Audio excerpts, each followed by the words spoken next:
Magandang umaga. Kaantun po, ganap na 12:24 ng umaga dito sa Pilipinas at ako po ay sumasa inyo para ibahagi ang isa pong nabasa ko sa internet ngayon lang. Ito po ay galing sa post ng isa sa mga respetableng mamamahayag sa Amerika, controversial figure na si Hal Turner. At dito sa kanyang post, nilagay po rito, mababasa na si Presidente Trump, the President boards the E-4B command post flying to NMCC Abilene, Texas. At dito po makikita ang flight path. Mukhang may record na po ito, nabasa sa radar. At kanya itong pinost at sinasabi pa rito na sumakay ang presidente sa Night Watch Boeing E-4B aircraft this evening, U.S. time, and is flying to the National Military Command Center in Abilene, Texas. There are only 4 such planes in the world, and the E-4B is a command and control aircraft to allow the President of the United States a full, complete, and absolute control over all U.S. military assets worldwide. And the word is coming out of legal circles is that the Congress is in Washington committing treason, and the president is heading to the NMCC from where it is all being monitored. Karagdagan, Attorney Lin Wood, isa pa rin siya sa mga vocal supporters ni Donald Trump, is stating publicly that what we see taking place is a coup, and what took place at the Capitol today was a completely scripted fraud. He accuses the big shots, siyempre mga senador, mga kongresista, na marami sa kanila ang bumaliktad. Napakasakit para kay Trump na yung mga tinulungan niya, yung mga pinangkampanya pa niya, particular yung babae na si Loeffler doon sa Georgia, ay bumaliktad harap-harapan. At diyan sabi pa rito, dagdag pa ni Linwood, this entire event at Congress was scripted in order to pull off a coup and overthrow President Trump. A magnificent and wonderful veteran lost her life. How do we feel about Mike Pence and his conspirators now? Now, isa po sa mga nakaka-intriga rito, no? Magugunita po natin yung progress ng ating inaabangan. After the election, nagkaroon nga ng mga aligasyon na galing mismo sa bibig ni President Trump at inexhaust niya na lahat ng means. Yung sa ngayon ng pamahalaan natin, tatlo lamang ho yan, parang triangulo. Nandyan ang legislatura, judikatura, at ehekutibo. Legislative, executive, and judiciary. Base po sa mga transpiring events na nag-transpire, inexhaust na po ng pamahalang Trump ang lahat ng means, doon sa dalawang means, no? Yung legislative, noong January 6, walang nangyari.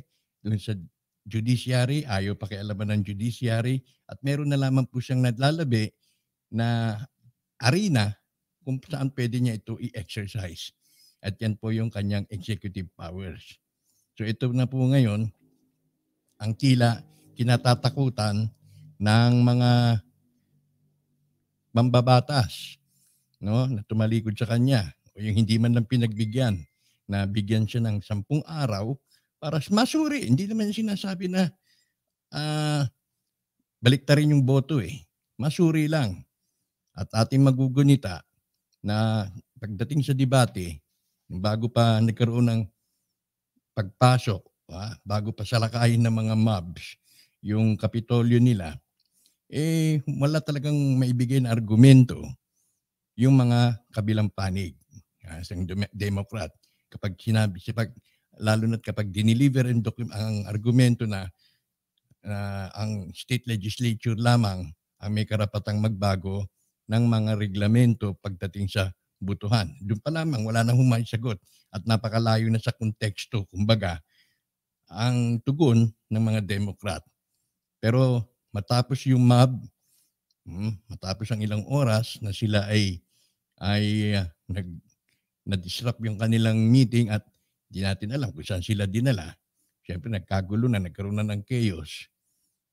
Kung siya man di sila dinala at sila'y miniting, di natin alam, ng lahat, sa lahat, kumbaga, both sides, may nagsalita.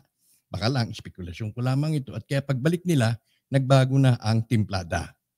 Nagbago na ang timplada and alam na po natin na naging resulta. Napagkaisahan nga si President Trump. At ngayon ay lumalabas sa media na pakana niya ito, na siya ay nag-incite ng sedition, insurrection. Ito na raw ang pinakagrabing pangyayari, violente, etc. Lahat ibinato kay Trump. Kawawa rin yung mama. Ngayon, ito ngayon ang balita na maaring i-exhaust o gagamitin ni Trump ang kanyang executive powers dahil yan na lamang ang huling arena o labanan na maaari niyang na dapat niyang ma-exercise. So, ang nakaka-excite dito po, kaya ko ito binahagi sa inyo dahil hinanap ko yung E4B. Hinanap ko mismo itong headline na to kung meron nang nakapost sa YouTube. Kaya pumunta ako dun sa YouTube, ayan. At yan, tinignan ko. In-enter ko ngayon itong search phrase natin.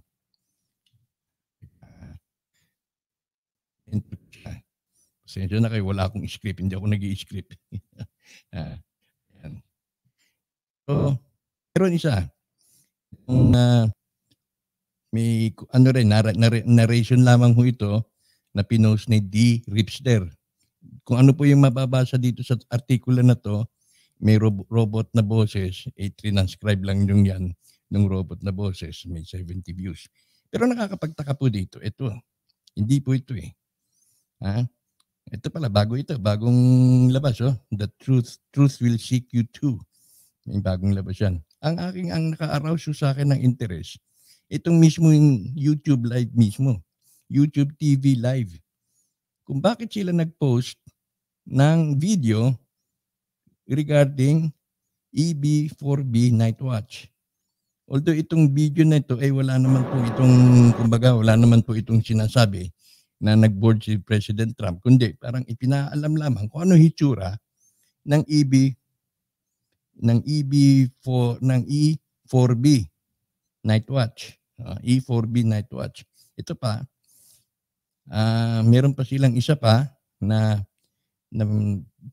pinost, Kaya an hour ago, kaya sabi ko mukhang may inaantabayanan ito o mukhang may ina-anticipate din ang YouTube kaya nila ito ipinost.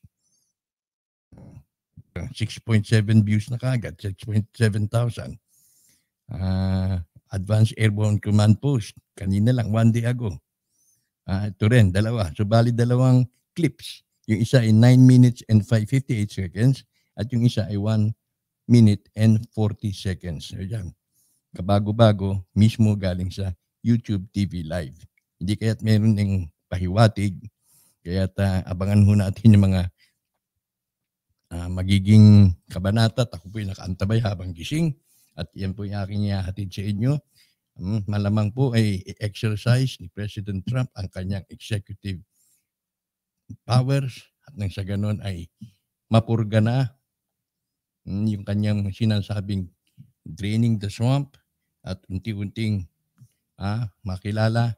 At bukod pa riyan, meron po tayong napakinggan na maaring i-declassify niya, uutusan niya ang national security at yung FBI, CIA, kung sino man yung nasa otoridad niya na i-release o pakawalan yung mga sensitibong document at kanyang i-declassify at nang sa ganun ay mahubaran yung mga talipandas, yung mga taksil sa bayan, taksil sa bansa, taksil sa pamahalaang at sa soberenya ng Amerika. Muli, ito si Ka Anton. Para po sa mga hindi pa nakakapag-subscribe, you may consider subscribing by pressing the subscribe button and like button. At kaya ko po'y magbabalik sa sandaling makasagap po tayo ng anumang interesting news na maaari po ninyong mapag-isipan din po. Thank you so much.